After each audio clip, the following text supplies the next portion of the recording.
एक तरफ जहां इजराइल लगातार अपने हमलों से गज़ा और रफ़ा को दहला रहा है, वहीं दूसरी ओर यमन के हूतीस और लेबनान का हिजबुल्लाह भी फ़िलिस्तीनियों की मदद से पीछे नहीं हट रहा।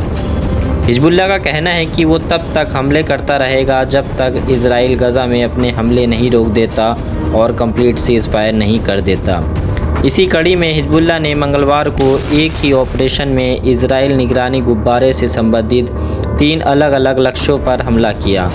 ऑपरेशन का विवरण देने वाली एक रिपोर्ट में हिजबुल्लाह ने कहा कि लॉन्च बेस और गुब्बारे का नियंत्रण उपकरण दोनों को ही सफलतापूर्वक नष्ट कर दिया गया है। साथ ही उपकरण का संचालन करने वाली टीम उस पर भी सीधा हमला किया गया है, जिससे कुछ मारे गए हैं और कुछ के घायल होने की खबर है।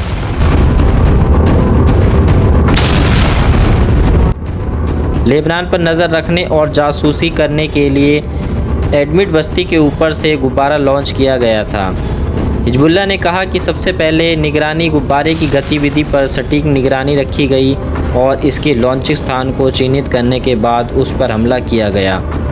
हिजबुल्लाह ने कहा कि ये हमला फ़िलिस्तीनियों के समर्थन में किया गया है। बाद में इजरायली सेना के प्रवक्ता ने भी इसे स्वीकार किया कि जासूसी गुब्बारा हिजबुल्लाह के ऑपरेशन के दौरान मारा गया और लेबनान में गिर गया।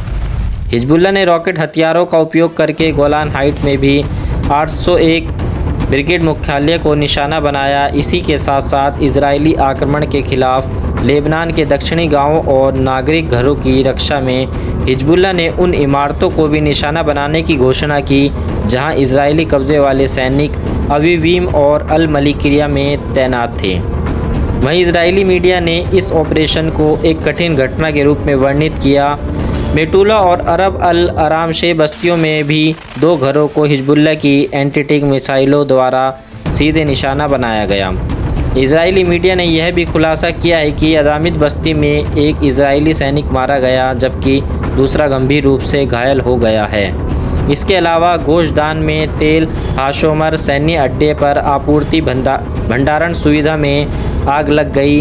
इजरायली मीडिया ने आगे जोर देकर कहा कि हिजबुल्लाह द्वारा जासूसी खंभों को ख़त्म करने और मेरोन निगरानी एयरबेस के ऊपर हमला करने के कारण इजरायली कब्जे को कई सैन्य ठिकानों को खाली करने के लिए मजबूर किया गया। इजरायली मीडिया के अनुसार किर्यात शमोना में अभी भी बसने वालों को बस्ती पर रॉकेट दागे जाने के डर से आश्रयों या बंकरों में रहने का आदेश दिया गया है। इजरायली मीडिया ने बताया कि कब्जे वाले सीरियाई गोलान हाइट्स में कई विस्फोटकों के बाद अलार्म साइरन बजने लगे। साथ ही मेतुला, अवीवीम और अल मलिकिया बस्तियों पर कई मिसाइलों के दागे जाने की भी खबर है।